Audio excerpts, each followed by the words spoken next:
Como abogado penalista que soy, estoy más o menos acostumbrado a leer sentencias que no comparto, pero tengo que reconocer que muy pocas veces, si no nunca, había leído una sentencia tan absolutamente escandalosa, y no me importa utilizar estos términos, como la sentencia que se dictó en el caso del que hoy vamos a hablar. Veremos cómo lo que era una crítica a la labor de los medios de comunicación a través de la ironía terminó con una condena a 18 meses de prisión y a pagar 15.000 euros en concepto de indemnización por entender que la víctima de la manada se había sentido humillada. En esta primera edición de Cara a Cara vamos a hablar con Juan Soto Ibars en relación precisamente con este tema porque escribió un libro al respecto. Nadie se va a reír, la increíble historia de un juicio a la ironía. ¿Cómo estás, Juan? Pues muy bien, encantado de... Tenía ganas de comentar este caso contigo, precisamente. Y yo de comentarlo contigo también, entre otras cosas, porque esto también te lo he dicho en alguna ocasión, conozco a muy pocas personas que hagan comentarios más atinados en relación con el derecho como tú, precisamente porque escarbas y no te centras pues, simplemente en el articulito en cuestión, sino que vas, digamos, más allá. Y lo primero que te quería pedir, por contextualizar a la gente, porque yo tengo que reconocer que este caso no lo conocía hasta que di con tu libro, que resumas más o menos los hechos de una forma rápida para que la gente, digamos, se ponga en contexto. Y a partir de ahí lo comentamos. Bueno, que no lo conocieras tú precisamente es interesante ya, porque sobre este caso hubo un silencio atroz. A este tío lo condenaron, al protagonista, cuando Pablo Hasél entraba en la cárcel, y recordarás que las calles ardieron por la libertad de expresión, y lo que le estaba pasando a él, nadie lo quería contar en los medios. Precisamente como venganza, quizá, a la broma que este tío les había hecho a los medios, precisamente. Anónimo García, el protagonista y condenado, es un artista que hace intervenciones como situacionistas. O sea, meten en la realidad, por ejemplo, en una manifestación, en un meeting, un elemento absurdo que, al ser recogido por los medios como parte de lo que hay, ¿no?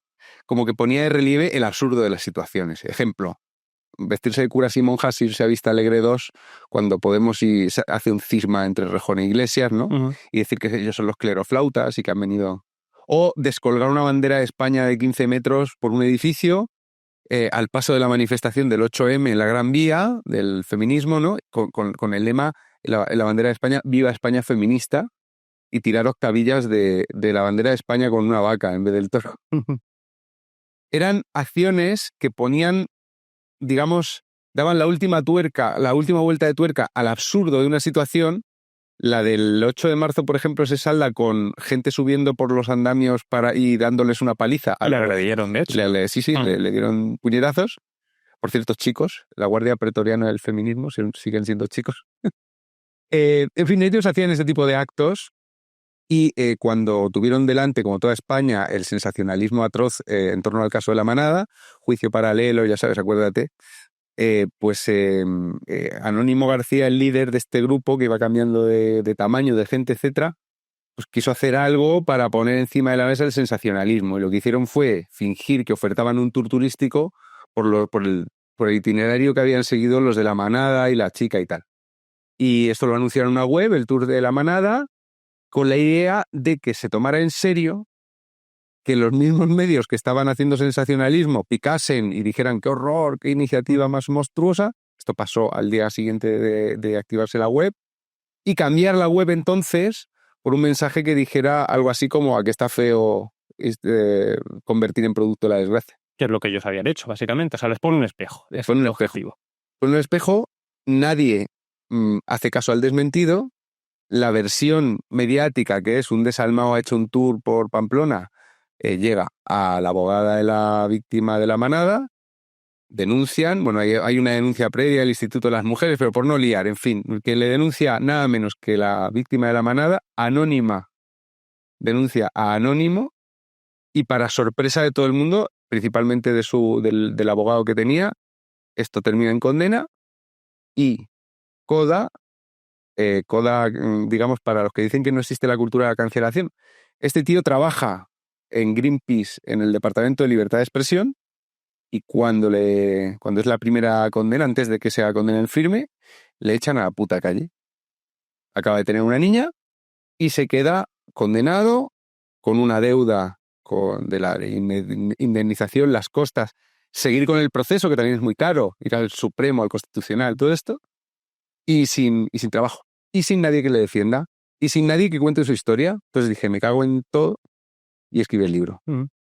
A mí, así de entrada, lo que me inquieta en relación con este caso, precisamente porque dinamita los principios que supuestamente rigen el derecho penal, es que no se castiga a una persona tanto por lo que ha hecho, sino por cómo se ha sentido otra a resultas de una interpretación errónea de lo que ha hecho. Porque no sé si lo hemos comentado, el tour era ficticio, no pensaba hacer nada por el estilo. ¿Cómo ves tú? No se pensaba hacer y la intención era precisamente, ellos creían que estaban, digamos, defendiendo el honor de esa chica anónima, ¿no? Porque claro, los medios habían convertido su caso en un culebrón, ¿no? Incluso lo dicen al juicio, ¿no? Que ellos están del lado de... Eso sí. Es que él llega al juicio convencido de que el malentendido se va a aclarar. Que es una ingenuidad total, porque es primero no saber lo que pasa en los tribunales. Esto alguien me lo dijo, no sé si escribiendo el libro o después, esto lo tuve que consultar con muchos juristas. Entonces has dicho, yo explico el derecho, es que estoy muy bien asesorado, ¿sabes? Entonces,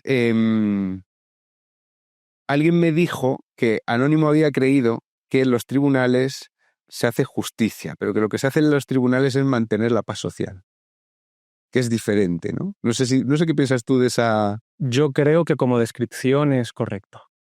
Yo creo que... ¿Sabes por qué? Y aquí sí que doy una opinión mía.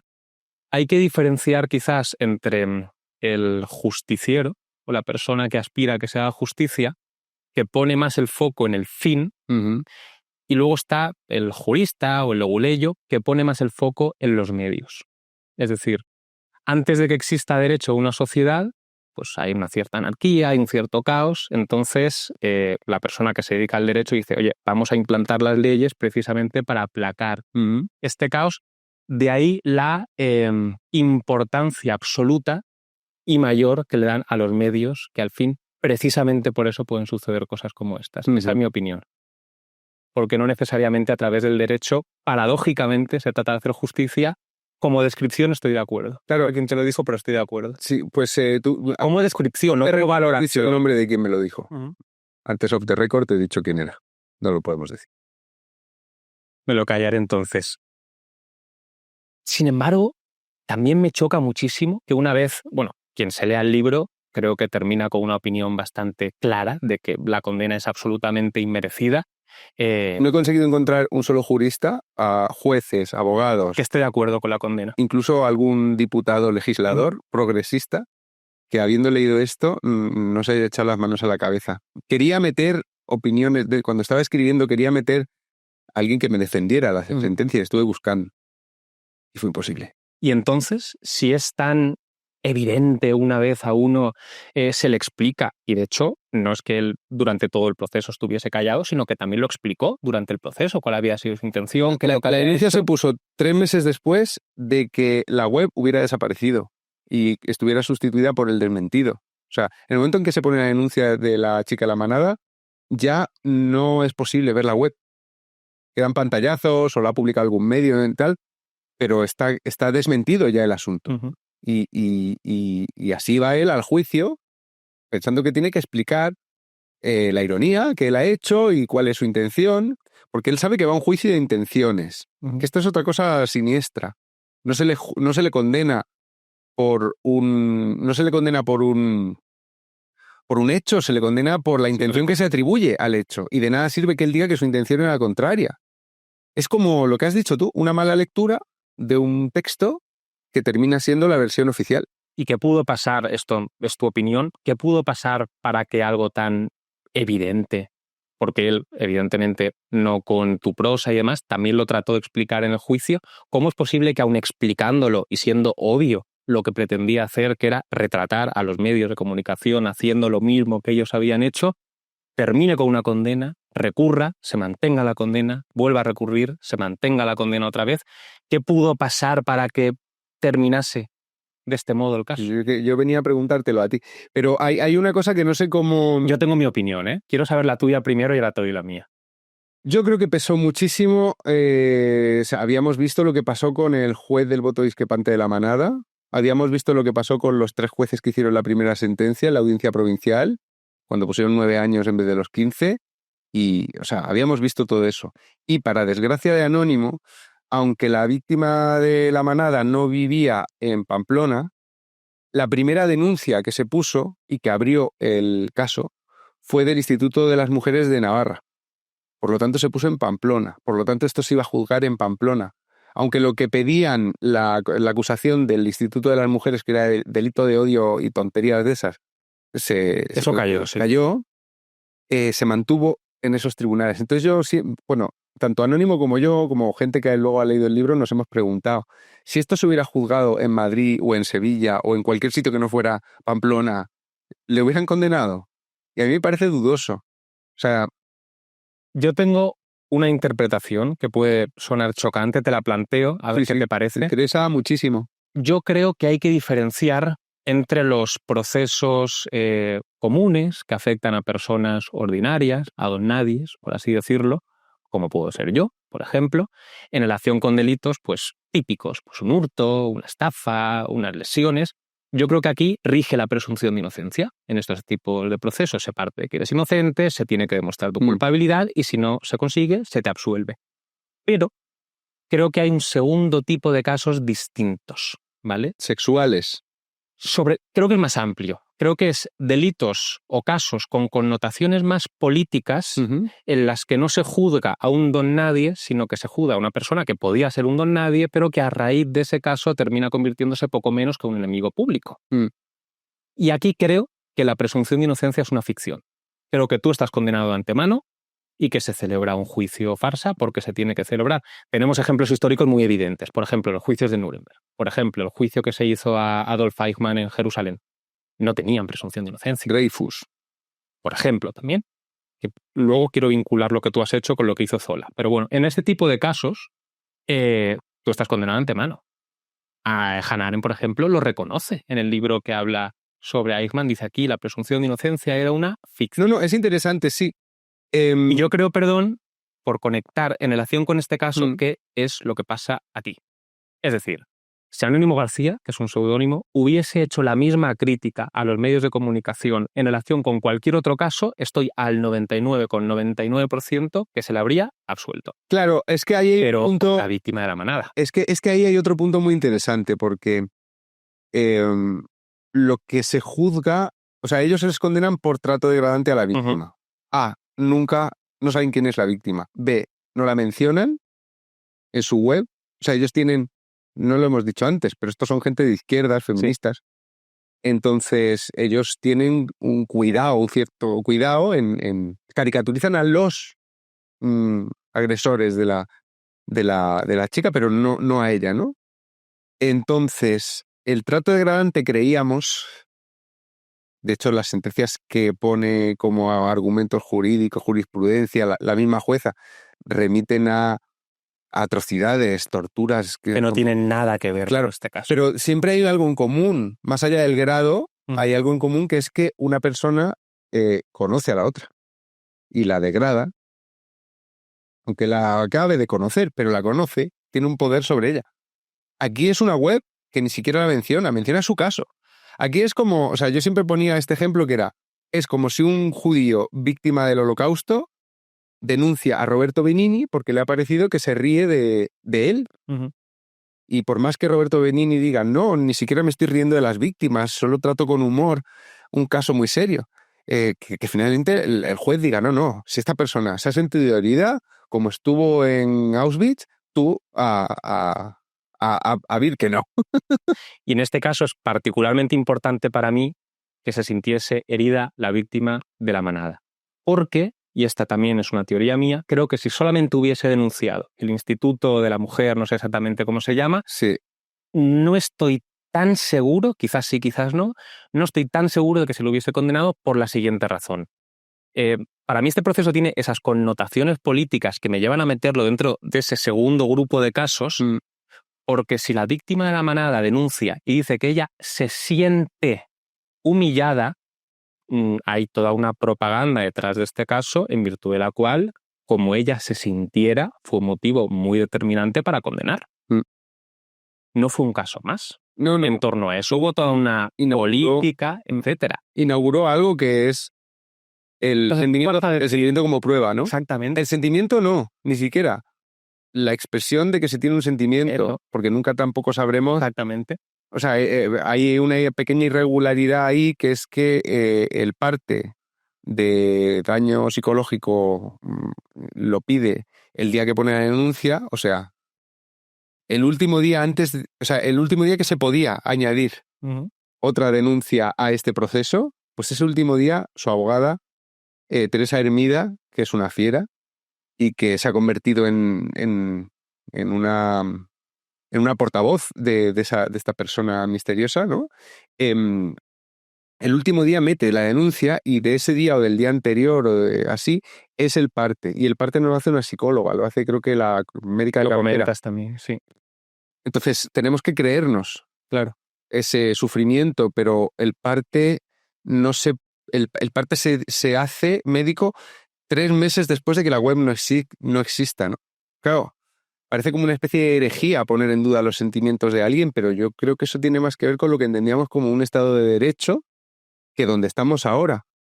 Pienso en el caso Errejón y Mouliá, o sea, oye, no le has dado ningún tipo de señal y cuando se la has dado ha parado y ahora, años después, dices que te sentiste así y te dejan entrar en un tribunal. O sea, a mí lo que me sorprende es que la dejen entrar, que no hayan dicho, no, esta denuncia no.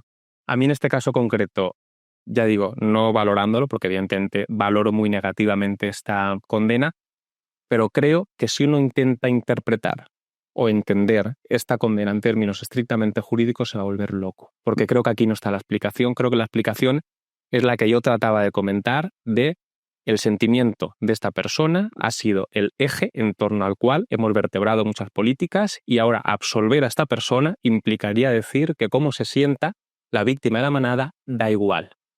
Con lo cual se cae todo el andamiaje. Entonces, Anónimo García, lo siento mucho, estás condenado antemano. Te vamos a condenar. Primero, esto aparte también se ve que muchas veces sucede en las sentencias, como la forma de razonar es la opuesta a la que debería ser. Es decir, no analizo las pruebas desde un punto de vista objetivo, aséptico, y luego llego a una conclusión, sino que primero va la conclusión y luego viene la justificación. Sí. Que yo es la impresión que tengo con este caso. Que es como se mueve siempre el discurso ideológico, además. Tenemos no existe la hipótesis, existe el fin y luego se va encontrando el camino para llegar ahí. Sí, da esa sensación. Luego también era muy desasosegante ver que había una especie de discurso, cuando ya salió el libro, había un cierto sector que decía, no, nos parece muy mal que nos parece muy mal la condena, pero ya podía haber hecho otra cosa, ¿no? Que a mí me recuerda lo de la banalidad del mal, ¿no? Porque, bueno, seguimos haciendo que funcione una cosa monstruosa, pero luego decimos que nos parece mal el resultado de ese movimiento, de hacia dónde va, ¿no? Creo que también tenía este caso esa importancia, que era, estamos en un momento, hemos pasado por un momento, yo creo que está cambiando la cosa, pero hemos pasado por un momento en el que producía verdadero temor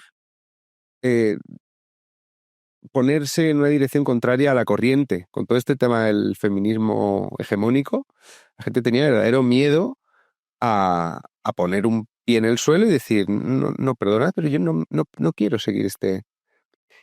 Y eso también le debió afectar muchísimo, más todavía cuando los amigos de Anónimo García eran todos, casi todos gente de izquierdas. Uh-huh.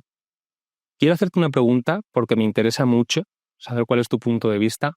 Hay un librito muy bueno del que te he hablado antes de empezar, que se llama Estrategia Judicial en los Procesos Políticos, de Jacques Vergués, donde básicamente es un abogado muy cínico, pero realista. Y viene a reconocer la existencia de estos dos tipos de procesos, de los procesos ordinarios, donde sigue presunción de inocencia y demás, y de los procesos con esas connotaciones políticas. Y en lo que se plantea es una pregunta muy interesante, que es, si en estos procesos yo estoy condenado de antemano, ¿cómo me defiendo? Y él la solución que propone es, no te defiendas dentro de la sala, citando artículos, porque no va a servir para nada, defiéndete fuera de la sala creando presión.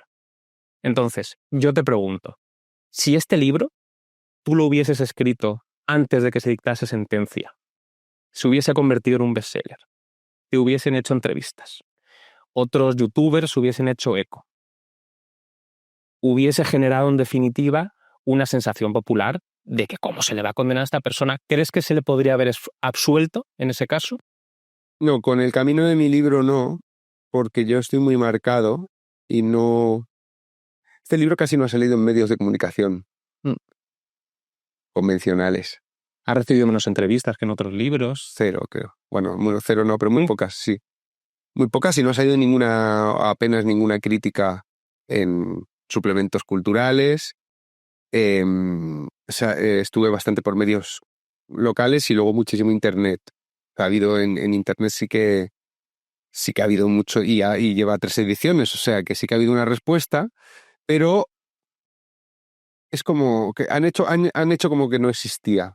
Sin embargo, si cuando a él le denuncian y empieza el proceso, si se hubiera montado una polémica y si, sobre todo, si gente en los medios de comunicación hubiera contado la historia completa, es decir, esto ha resultado ser una parodia de los medios de comunicación, una acción subversiva, de mal gusto, pero lo que sea. Si todo eso hubiera pasado, hubiera sido muy difícil para la abogada Teresa Hermida demostrar que su clienta creía que el tour era real y se sintió muy dolida.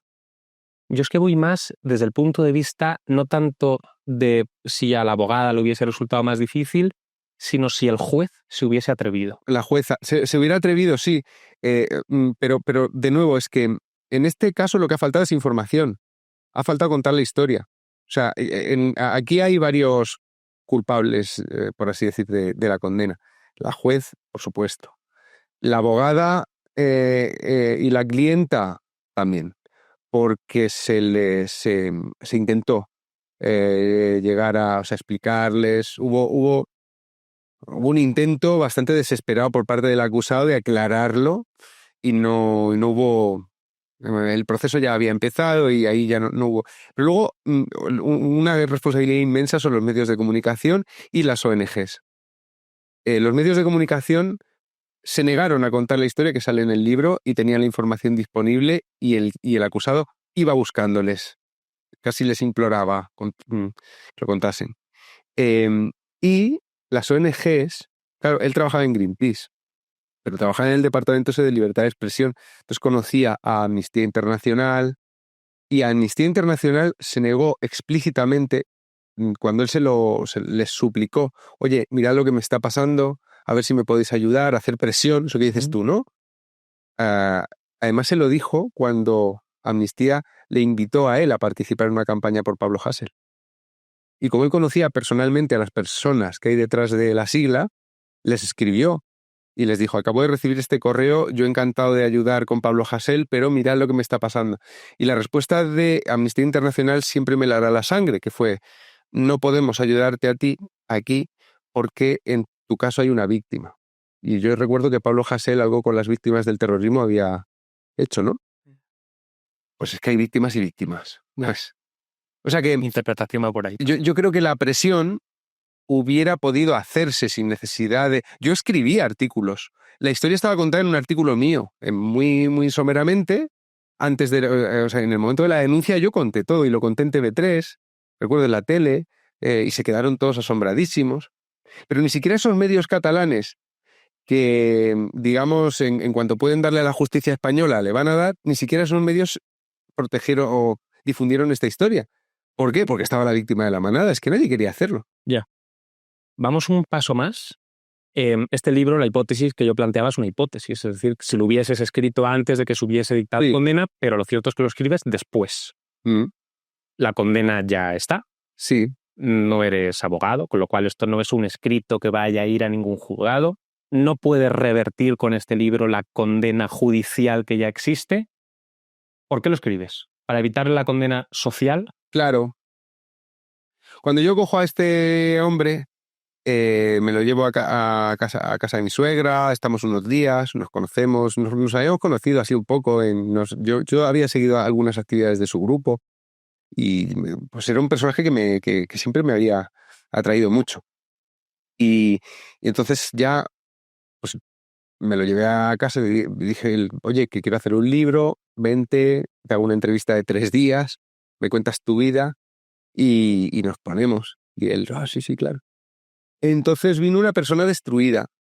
Vino una persona destruida porque aparte de toda su ruina económica, después se había separado de su mujer, tenía una hija, en medio de, o sea, él estaba obsesionado, nada más que pensaba en esto. ¿A raíz de este caso se separa de su mujer? ¿Se puede saber? Es que cuántas cosas participan en una ruptura, no. O sea, sí, porque su carácter empeoró, se quedó sin trabajo, estaba amargado. Pero me imagino que ya ellos tendrían más problemas, ¿no? Las parejas nunca se separan por una cosa. Pero el caso es que estaba solo, separado, sin trabajo.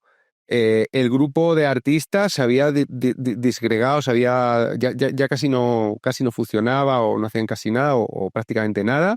Y muchas de sus amistades le habían negado el saludo, por así decir. O sea, él se había vuelto asqueroso en esos ambientes. Pues era, no sé, el sexto de la manada, se sentía un poco, ¿sabes? Y eso el libro lo ha revertido. Anónimo García ahora escribe en Letras Libres. Acabo de enterarme de que ha montado un festival sobre el surrealismo que lo van a hacer en el Círculo de Bellas Artes. O sea, es un tipo que gracias a que la historia sí que se ha conocido más, que tampoco tú no la conocías. El libro lleva ya 2 años. No la conocía hasta que leí tu libro. Por eso. Leí sí que la conozco. Claro, pero quiero decir, en la medida en que tú o yo o gente así que ve este vídeo ya va conociendo la historia, a Anónimo se le han abierto muchas puertas y luego se ha ido encontrando después del libro, y gracias a eso, a contar la historia, con aliados, que es lo que él no tenía. Yo fui uno, le quedaba alguno de su grupo de Homo Belamine, que es el nombre de su grupo de artistas y tal, pero se le han ido acercando otras personas. O sea, Daniel Gascón, que ya conocía su historia, que creo que había escrito algún articulín en su momento, pues le ha ayudado muchísimo desde Letras Libres. Pedro Herrero, ha habido gente que se ha sentido empujada de la misma manera que me sentí yo a decir, oye, tu vida se ha arruinado, te la han arruinado, poco podemos hacer más que ayudarte en la medida de nuestras posibilidades. Y eso sí, luego mucha gente ha puesto dinero él tiene un crowdfunding, porque claro, él no tiene un duro. Entonces, pues va haciendo campañas, cada vez que le toca pagar, intenta alargar todo lo que puede, porque no tiene dinero. El pago de la indemnización de las costas, de todo, es que al final no son 15.000 euros, son como 30.000 o algo así. Y bueno, pues hay mucha gente que le va poniendo dinero generosamente, ¿no? O sea, ha conseguido, digamos, solucionar la parte social. De hecho, han pasado cosas como que lo han llevado a programas, a hablar de su caso, programas de tele, y tenía al lado a Bob Pop, y Bob Pop le decía cosas como... a ver, sí, lo malo es que, claro, si te defiendes Soto Ibars, ya estás haciendo algo mal, no sé qué, ¿sabes? Pero eso que a mí me parece como, bueno, muy en la línea del obispo ese desgraciado de Bob Pop, pero ya que Bob Pop intentase capitalizar la defensa de este caso, ¿no? Apartándome a mí a pescozones, ya me parece buena señal. Señal de que también en esos ambientes tan woke se entiende que este tío no hizo nada. Es que eso es fundamental. Yo, de hecho, algún día me gustaría conducir un experimento a gran escala, una encuesta, que sería la siguiente. ¿Qué prefieres? ¿Ir a prisión 1 año y que cuando salgas nadie lo sepa, puedas rehacer tu vida sin ningún tipo de problema? ¿O que se te absuelva? Y que todo el mundo se entere. Y que todo el mundo se entere y que seas un apestado social de por vida. Porque el problema es que la condena social, no todo el mundo tiene un escritor que puede promocionar su caso, etcétera. Y no siempre el caso es tan sumamente absurdo. Exactamente. Como para que un libro pueda cambiar. O sea, ha habido poco debate después de esto. Poco debate, cero debate. No, es que te repito, no ha habido gente que salga entonces y diga, no, estos argumentos son una mierda porque está muy bien condenado por esto. No ha pasado. Yo creo que con un caso como tan sumamente absurdo, lo único raro es que exista la condena. Entonces salta a la vista. Pero en un caso, yo qué sé, Errejón, de nuevo, bueno, te comentamos esto porque está pasando ahora, ¿no? Si a él si archivan en instrucción se archiva, ¿no? Se puede archivar al final de la instrucción. Si lo archivan o lo absuelven o tal, Errejón yo creo que va a seguir teniendo la condena social. Sí. De hecho, su condena social ni siquiera empieza con la denuncia esa, empieza con un anónimo de Instagram, que es ridículo, ¿no? O sea que... Y estoy convencido de que Errejón preferiría pasarse un año. Y que luego pudiese... ¿Has visto una película que se llama La caza? Sí, claro. La película es fabulosa. Quien no quiera comerse el spoiler, que se salte esta parte de la entrevista, pero esa película da en el clavo, porque, la comento muy, muy brevemente, es un profesor de guardería, una cría, se inventa que el profesor pues, le ha enseñado sus partes y a raíz de ahí todo el pueblo se lo cree, se crea la cría y su vida es un auténtico, en fin, pozo desde entonces. Y además la película creo que da en el clavo porque se la absuelve. Sí, se le absuelve. Pero da igual. Y después de que se le absuelva, y de hecho tiene un final... Lo vamos a decir. Quien se lo quiera saltar, que se lo salte. Transcurridos años, parecía que todo se había olvidado. Se ha reconciliado con los padres de la niña. Y le declaran. Y lo intentan matar. Quiero comentarte, precisamente por esto que hablamos, de las cacerías mediáticas.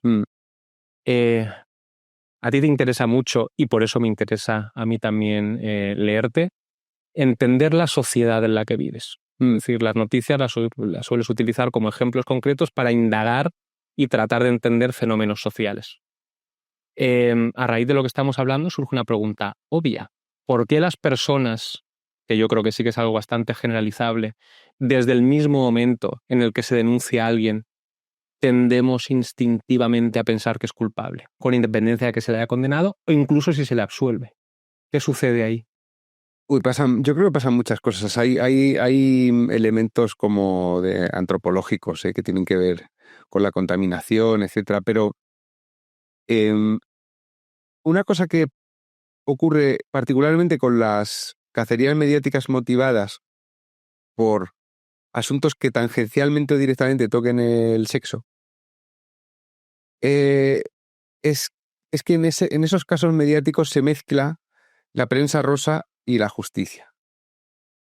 En la prensa rosa, que una acusación sea falsa o verdadera, da igual. La prensa rosa son personas despendoladas poniéndose verdes unas a otras. Alguien con muy mala intención dijo que eso es... que así sería la justicia si la hubieran hecho mujeres. Es un comentario muy misógino, pero creo que se entiende lo de el marujerío. O sea, que también enlaza con eso de da igual el hecho, lo que importa es cómo me siento, ¿no? En los programas del corazón, uno nunca sabe si la infidelidad es real o no, si es una traidora o una zorra, no se sabe, no hay elementos para el juicio, pero importa mucho lo que se dice. Entonces, así es como se dirimen los problemas Y el Me Too, por encima de todo lo demás, fue una fusión entre la prensa rosa y la justicia. ¿Por qué? Porque eran famosos contando sus intimidades. O sea, que tú digas cómo te han violado, está entre los dos mundos. No es el caso de este caso francés de la mujer, el marido, ¿cómo se llama? Dominique, ¿puede ser? ¿Pelicot? Pelicot, sí. No es ese caso en el que se vuelven famosos al saberse la atrocidad que se ha cometido con ella. No, son famosos hablando de otros famosos y de cosas que han pasado hace mucho tiempo, sin la posibilidad de que eso se convierta en un plato y el famoso acusado se defienda o se ponga a insultar a la otra persona. Entonces, empieza como prensa rosa, pero se convierte en un proceso de justicia paralela. Y eso es como gravísimo. Lo más parecido a mantenerlo en prensa rosa es lo que pasó con Johnny Depp y Amber Heard. O sea, ella desató la cacería, él respondió y todo el juicio entre los dos se convirtió en un teatro, en un auténtico teatro, ¿no? Donde lo que estábamos viendo era Sálvame, era prensa rosa pura. Pero si él no se convierte en personaje, y por eso se le cancela, porque muchas veces estas personas acusadas lo que pierden es la posibilidad de elevar la voz al mismo nivel que su acusadora. Y eso es lo que termina convertido en un proceso tenebroso de justicia paralela. Justicia paralela en la que el acusado ya no se puede defender porque es que no hay nada de que defenderse. No. De hecho, hay estudios que quizás te interese, donde básicamente se viene a demostrar que los medios de comunicación, a la hora de informar, y digo informar entre comillas porque no pretenden dar información neutral, aséptica, como saben que despierta más morbo entre la población lo anormal, es decir, que alguien haya delinquido, que alguien haya transgredido un tabú, lo que no nos atrevemos a hacer que la inocencia, que es algo más o menos ordinario, te cuentan el caso con el tono que se emplea, con las imágenes que sacan, con la música que suena de fondo para transmitir la imagen de que esa persona es culpable. Claro. Porque vende más. Claro que sí. O sea, nos encantó que Sancho despedazase al amante en Tailandia. O sea, cuanto peor mejor para los medios, eso está claro, pero a mí lo que me fastidia de todo esto es que hay gente que realmente cree que se está haciendo justicia. O sea, el cínico siempre me parece respetable porque es un personaje, no sé, prefiero al cínico antes que al que se cree sus propias mentiras. Y en el caso de los movimientos estos de justicia paralela, siempre en torno a lo sexual, yo creo que nos encontramos con una consecuencia doblemente funesta. La primera es esa desigualdad asombrosa. Un hombre no puede acusar así a una mujer. O sea, yo muchas veces hago ese ejercicio, ¿no? Si un hombre denunciase estas cosas en una mujer, ¿cuál sería el recorrido? Y tenemos algunos casos. Así Argento la denunció, uno de los chicos que tal. Pero en un caso puntual quizá puede funcionar, pero su efecto, las ondas que genera esa piedra en el estanque van a ser siempre mucho más restringidas, ¿no? Por un lado, la desigualdad. Esto y nos está haciendo pensar como que es un problema de sexos, ¿no? Cuando son historias... Yo, perdona por abrir un paréntesis, incluso añadiría un matiz ahí, porque creo que ni siquiera es si el hombre se siente, se le cree, y si la mujer se siente, o sea, si el hombre se siente, no se le cree, y si la mujer se siente, se le cree, porque cuando entras al detalle, esta lógica no se aplica en relación con todas las denuncias que interponen las mujeres. Si una mujer te denuncia por hurto, no se tendrá que demostrarlo. Sí, Si tú dices que le roba el móvil para demostrarlo. Sí. Solamente sucede, qué casualidad, en relación con un tipo de delitos muy concretos, lo cual al final lo que viene a demostrar es que no hay una base, en fin, teórica detrás de todo esto, sino que es pura ideología. Claro, por supuesto que es pura ideología, pero por otra parte, otra consecuencia terrorífica que está teniendo, o que ha tenido todo este movimiento ha metido la paranoia en las relaciones íntimas. O sea, esto afecta a hombres. Ahora hay muchos chicos jóvenes que creen que les van a denunciar. Esto lo cuentan mogollón los profesores. Pasa en los institutos, pasa en las universidades. En Argentina ha sido una locura. En España algo menos que en Argentina, pero en Estados Unidos también es una locura. Y las chicas tienen la paranoia de si las habrán violado o no. Eso es un pensamiento que yo creo que en la cabeza de una chica anterior al Me Too no entraba. Tenía que ser un poco paranoica para que oye, ¿me habrán violado o no? Generalmente es algo que sabías. Pero vemos como, por ejemplo, en el caso Bermud, cómo los periodistas del País convencieron a una de las denunciantes anónimas de que sí, que lo que le había hecho era... Lo cuentan como la convencieron. Incluso existen violaciones que te das cuenta retrospectivamente, no sé si recuerdas que se infiltró dentro del acuerdo de la CUP, exactamente, se infiltró con catalanes antiguas y demás, y pues era un tío guapete, supongo que se las ligaría, etcétera. Sí. Y cuando supieron que era un infiltrado, después de haberse acostado voluntariamente con él, dijeron que no, que las había violado. Sí, pero bueno, eso tampoco tuvo recorrido jurídico, digamos. No, o sea, no, ella denunciaron, pero me parece que no ha habido... No, pero el mero hecho de que se plantee algo así... Sí, claro. Ya me parece significativo, Sí, sinceramente. Sí, bueno, de todas maneras... A ver, eso habla en favor de la justicia, no sea tan patriarcal como decían. ¿Qué lecciones has extraído hablando un poco de otro caso? Porque escribiste un artículo hace poco, que de hecho lo comentamos, diste una pequeña charla, y me interesaría hablar contigo, ahora que está reciente más o menos, en relación con el caso de Rejón, no tanto para que comentemos los pormenores del caso de Rejón, sino qué lecciones has extraído tú de ese caso, porque siempre me interesa ver cómo a raíz de un ejemplo desgranas y lo desarrollas. Bueno, no sé, cada vez hago más, ¿eh? ¿Cuáles? Vamos a comentarlo un poco. Bueno, sí. Te cuento la última cosa que he pensado. Yo me creí lo que decía la denuncia. Yo desde el principio dije, esta denuncia no hay por dónde cogerla, esto que está contando ella no debería ni abrir la puerta del tribunal, o sea, me parecen unos hechos que entre dos adultos son en todo caso una mala noche, una confusión, tal, ¿no? Eso es lo que pensé al leer la denuncia. Pero yo no había escuchado a Errejón. Errejón se mantuvo en silencio hasta que alguien, un abogado de una de las partes, filtró los vídeos del interrogatorio del juez Carretero. Pero cuando escuché a Errejón, me di cuenta de que yo, que siempre estoy criticando, yo sí te creo, me había creído de manera totalmente acrítica los hechos. Es verdad que como los hechos eran tan pueriles, no había necesitado activar la desconfianza hacia los hechos que describía ella. Pero me di cuenta de que durante, no sé, 2 meses hasta que fue el interrogatorio, yo había dado un crédito total a esos hechos. Y claro, Errejón lo que decía en el interrogatorio es que es mentira lo que está diciendo ella, que no fue así. Esto para mí fue un poco un shock. Porque tengo por una persona bastante descreída hacia el valor del testimonio. De hecho, mira, te voy a decir una cosa. Yo estoy escribiendo desde hace tiempo un libro sobre las denuncias falsas en violencia de género, violencia sexual, etc. Es un trabajo que llevo mucho tiempo haciendo. En un momento dado, yo iba a contar casos de hombres denunciados en falsos.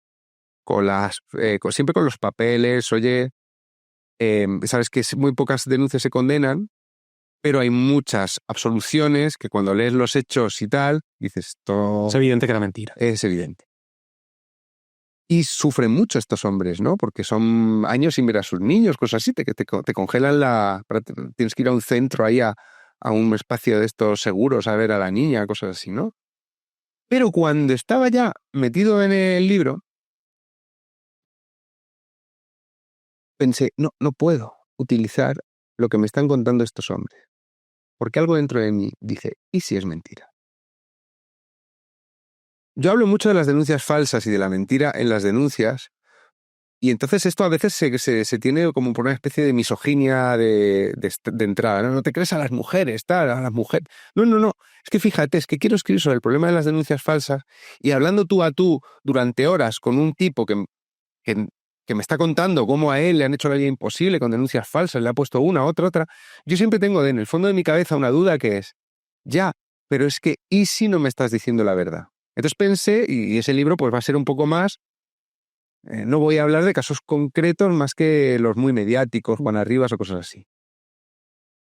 Pero yo creo que ese escepticismo hacia lo que te está contando una persona que siempre tiene un interés en contártelo, es como, está en el núcleo del periodismo.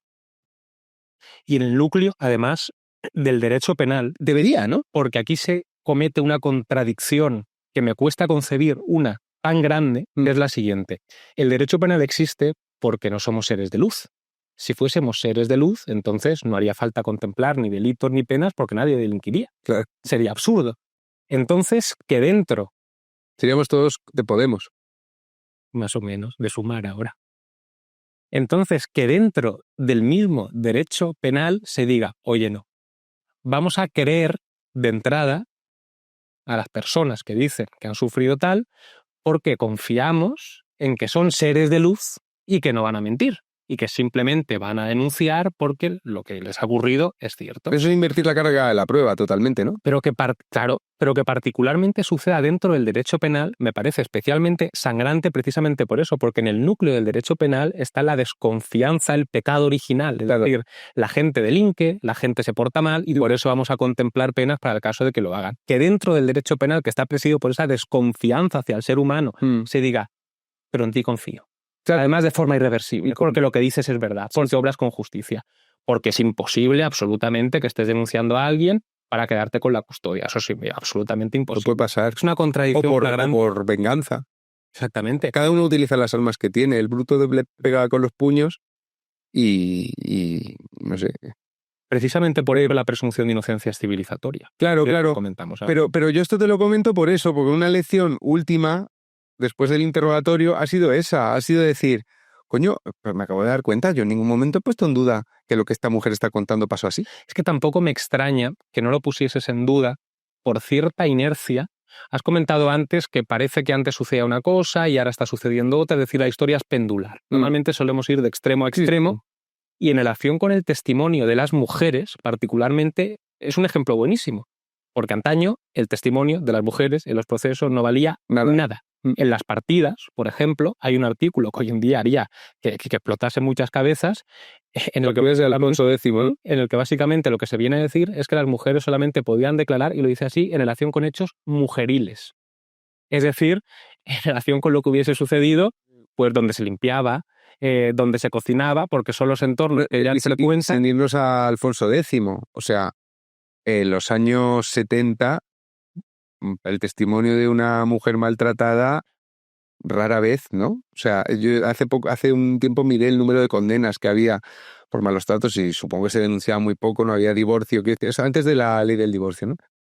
Pero era muy difícil, que a veces se pone el ejemplo así un poco cherry picking de no, mira, sí, denunciaba, o sea, condenaban a hombres por maltrato y había separaciones, aunque no había divorcio y tal. Ya, pero si ves las cifras, apenas ocurría. Es verdad que esto se ve en todos los países donde cuando entra el divorcio sube el maltrato, porque el hombre posesivo se siente más amenazado, ¿no? Por la figura del divorcio, se va a ir con otro, no sé qué.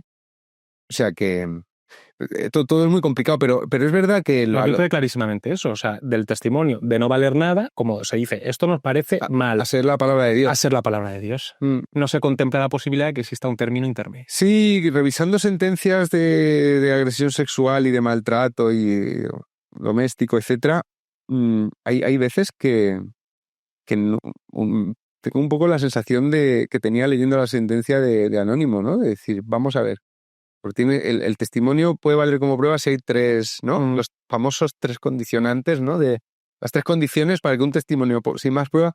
Que es verdad que en la violencia sexual y en la violencia doméstica es que no hay testigos, no hay pruebas, no hace falta que haya lesiones. Entonces, a veces el testimonio tiene que valer, realmente tiene que valer, ¿no? Pero a veces en las sentencias, en los propios hechos probados del testimonio, en los extractos que te pone, se ve que hay una duda, pero luego el testimonio sí que sirve para la condena. Esto es curioso, ¿no? Y luego también está el hecho de que también... Por cierto, aquí hay que llevar cuidado porque el argumento es en cierta forma tramposo, porque admite una réplica muy clara. Porque hay mucha gente que dice, bueno, vamos a ver, este delito se comete en un ámbito clandestino claro. Y precisamente por eso, porque es muy difícil conseguir pruebas, se tiene que poder condenar con base en lo que yo digo, porque yo no tengo la culpa de que se haya cometido en un ámbito íntimo, pero el acusado te puede decir, y yo tampoco. Ya. Tampoco tengo la culpa de que se haya cometido un ámbito íntimo, con lo cual tampoco me parece justo que por yo haber tenido la mala suerte de que me acusen en vez de una estafa, de un hurto, sino de un delito cometido en la intimidad, se me vaya a poder condenar prácticamente de forma instantánea. Claro, es que para que esto funcionara tendríamos que efectivamente seres de luz. O sea, si como dice el sistema fuera imposible la denuncia falsa en violencia de género, porque lo que nos están diciendo con un grado pasmoso de dogmatismo es que es imposible la denuncia falsa, 0,001.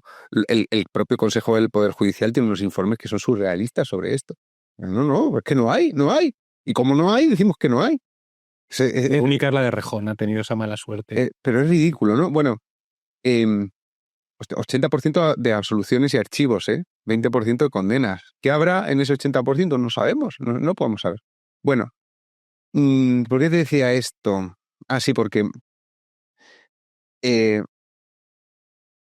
yo sí creo que este tipo de... O sea, una mujer que está sola en casa o que tengan hijos con un maltratador, yo sí creo que es una persona necesitada de una especial protección en un estado. Porque el grado de vulnerabilidad, el grado de...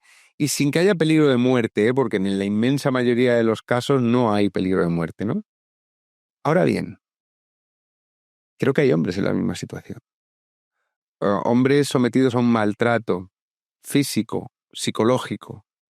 Hombres violados en el matrimonio. Se habla mucho de la violación marital, que yo creo que es un concepto muy interesante porque puede ocurrir.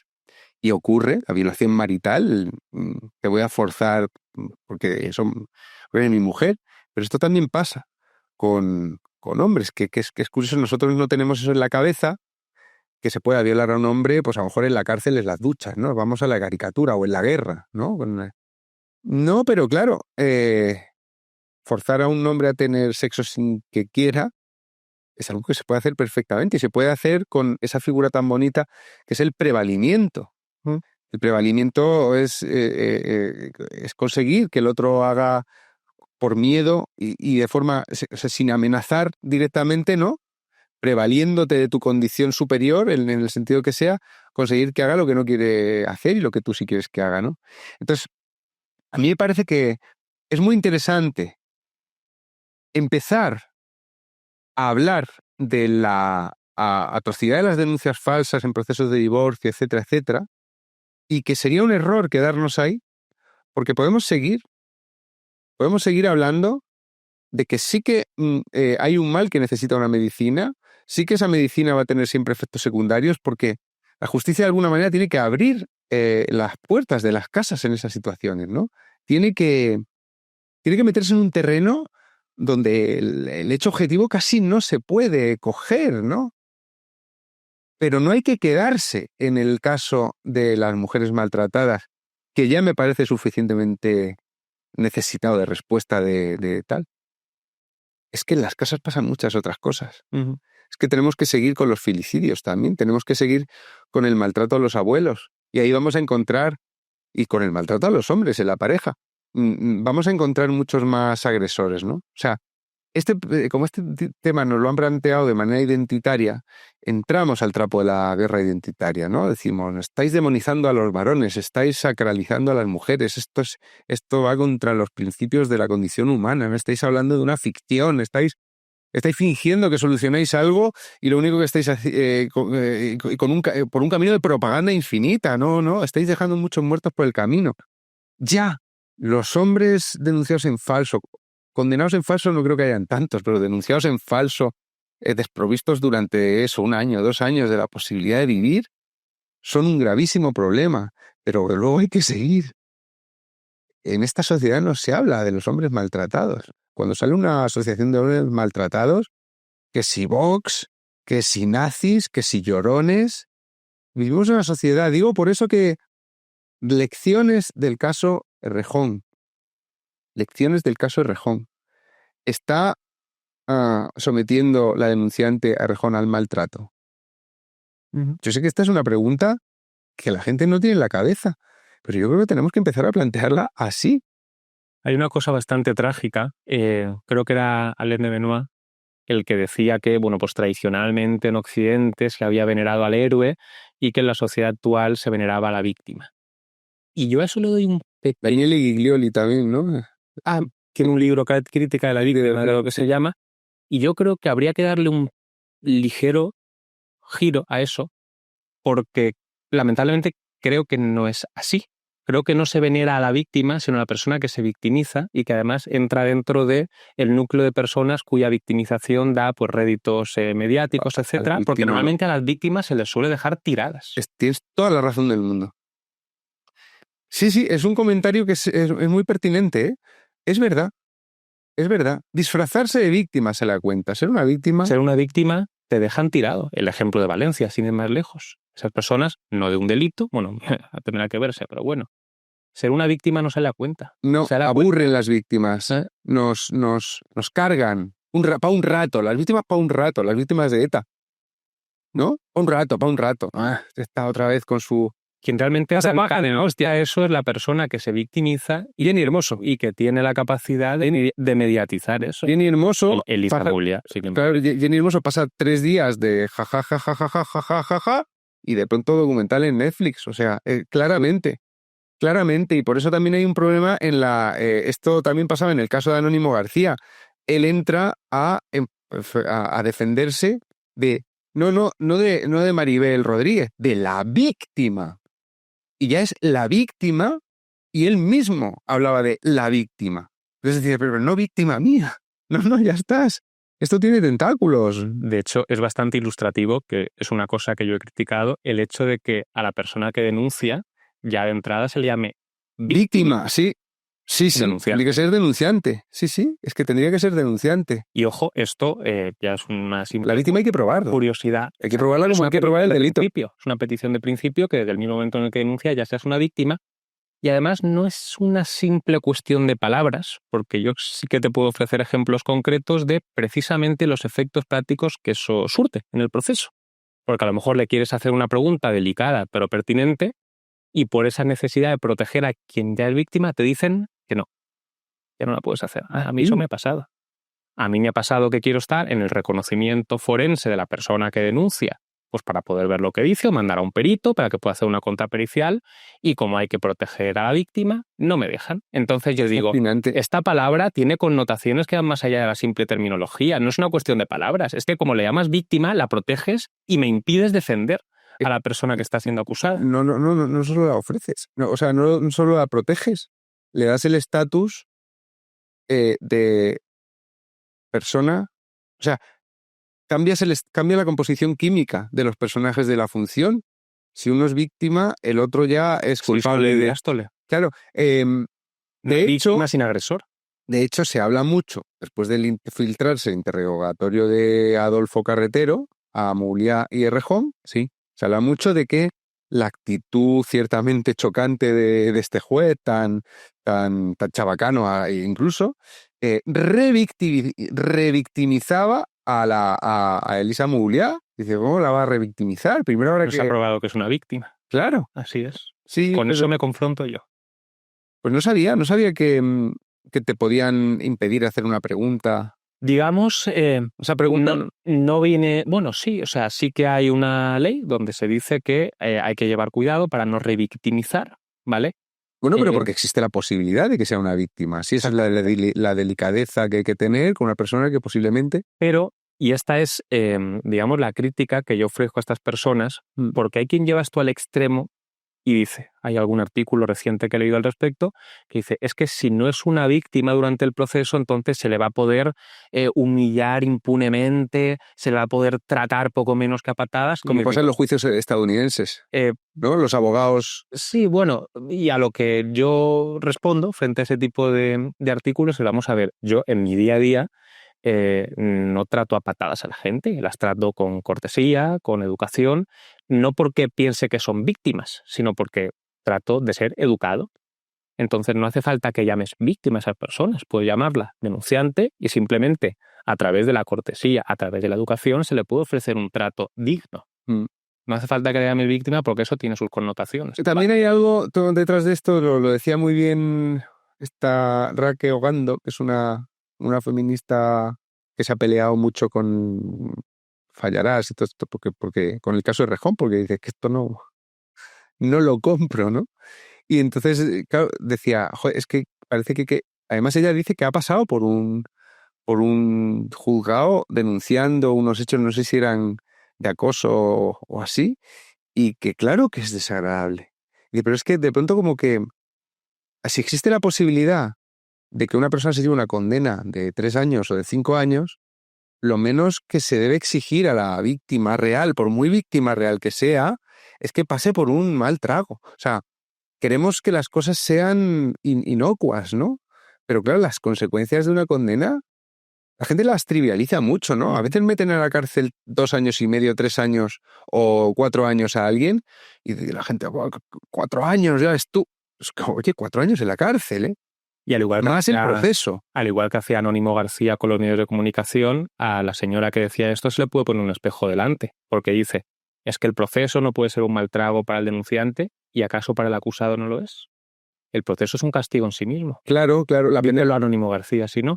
Había un procesalista italiano, Carneluti se llamaba, que tiene un librito muy bueno que se llama Las miserias del proceso penal, y dice, la gran tragedia del proceso es que se castiga para saber si se puede castigar. Ay, qué buena es esa frase. E intentamos por todos los medios decir que a la persona a la que se le está investigando, que se le está acusando, es un presunto inocente. Eso es en vano. Porque precisamente por una cuestión quizás innata en el ser humano, pensamos que eres culpable. Y Giovanna Carril dice que Giovanna Carril es una abogada experta en hombres maltratados y hombres denunciados en falso y tal. Y entonces ella dice que nunca ha visto en toda su carrera profesional, desde antes de dedicarse a este segmento y tal, algo tan humillante como los procesos en los tribunales de violencia contra la mujer, porque dice que primero, claro, el hombre como va automáticamente al calabozo, por mucho que luego haya absoluciones a punta pala y archivos, pero el calabozo como que no te lo quita nadie. Así. Los grilletes saliendo por la puerta de tu casa delante de todos tus vecinos, o en el trabajo, o en el colegio, cuando vas a recoger, porque van a pillarte a los sitios donde saben que estás, eso no te lo quita nadie, eso es imborrable, ¿no? Y luego el interrogatorio, particularmente, ¿sabes? En las audiencias provinciales la cosa es diferente, pero en los juzgados de violencia contra la mujer, el interrogatorio dice que tiende, yo he visto algunos, de hecho, yo también. Tiende a ser entre el desdén, porque hay una burocracia y pasan por allí muchísima cosa, y la mayor parte, esto la gente no lo sabe. Cree que por los juzgados de violencia de la mujer todo lo que entra son violencias extremas, ojos morados. No, lo que más entra es que me insultó.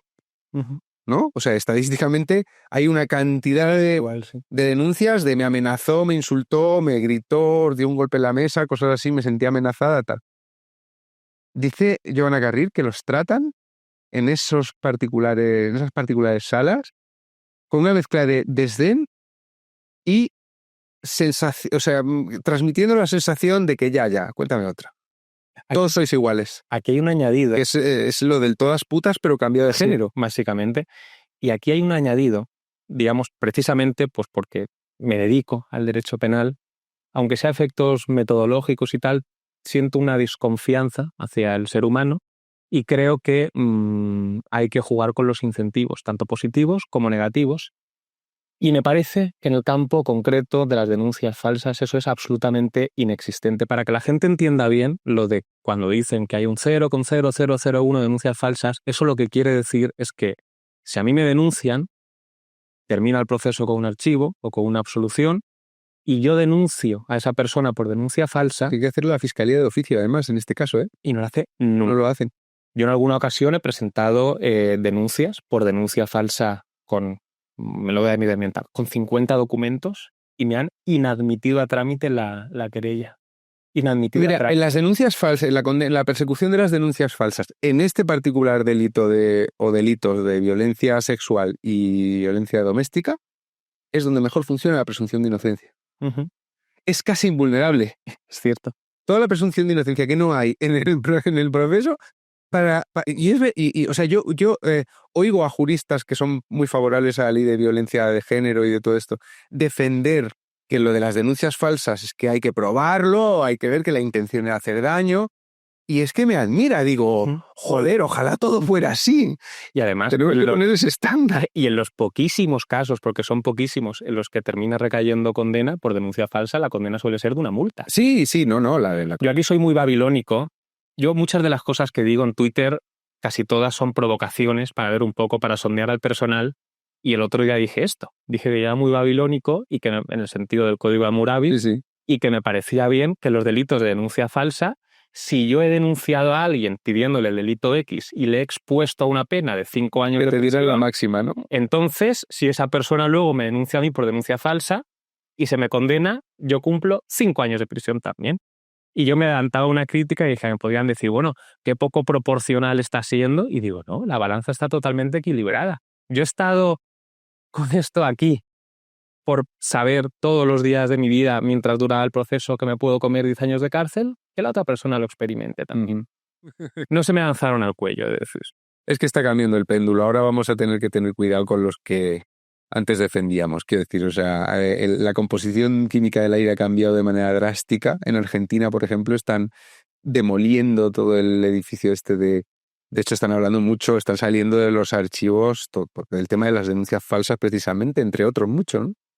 Y claro, el exceso está prometido. O sea, yo intento seguir manteniendo mi escepticismo hacia el ser humano, ¿sabes?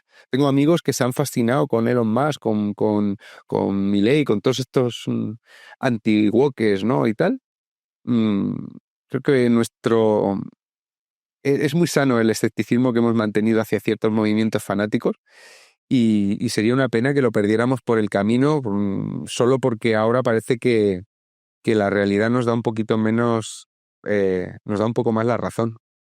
No sé, vienen tiempos en los que creo que van a salir muchos dobles raseros. Ya lo estoy notando con la libertad de expresión, ahora que empiezan los ofendiditos fachas a decir que le quite la publicidad a no sé quién, con lo mismo que está. O sea, ya estoy viendo yo los raseros, ¿no? Que como hemos visto con la izquierda en los últimos años, que era todo puro doble rasero, el scratch es jarabe democrático o agresión, la violencia verbal es buena oratoria o violencia política. Cuando el péndulo termine de recorrer su camino, tengo la sensación de que vamos a ver caer tantas caretas a nuestro alrededor. Y viene un buen pendulazo, ¿eh? Viene un buen pendulazo. Está en marcha. La inercia está viniendo, pero viene un buen pendulazo. Sí, a saber dónde parará también, ¿eh? Sé que te tienes que ir. Me tengo que ir. No quiero ponerte nervioso. Así que si te parece, Juan, terminamos. Me has visto mirar de reojo el reloj. Eres un hombre sensible, ¿ves? Es que... Hombre, tengo que estar pendiente para que uno esté a gusto aquí. No, a gustísimo. Después, otro día vamos a seguir hablando fuera de cámara porque te tengo que preguntar muchas cosas para el trabajo que estoy haciendo. Creo que vamos a tener conversaciones interesantes, pero ustedes no se enterarán, lo siento. Lo siento mucho. Yo os filtraré parte, lo que pueda decir, de las conclusiones a las que hemos llegado. Muchísimas gracias, Juan. Sí. Muchísimas gracias a todos. Mucha suerte con tu programa. Bueno, esta ha sido la primera edición de Cara a Cara. Estoy seguro de que vendrán gente interesantísima y que, bueno, que menos que empezar con Juan Soto Ibars, que me apetecía un montón. Así que, de nuevo, muchísimas gracias. Gracias a ti. Nos vemos. Muchísimas gracias a todos.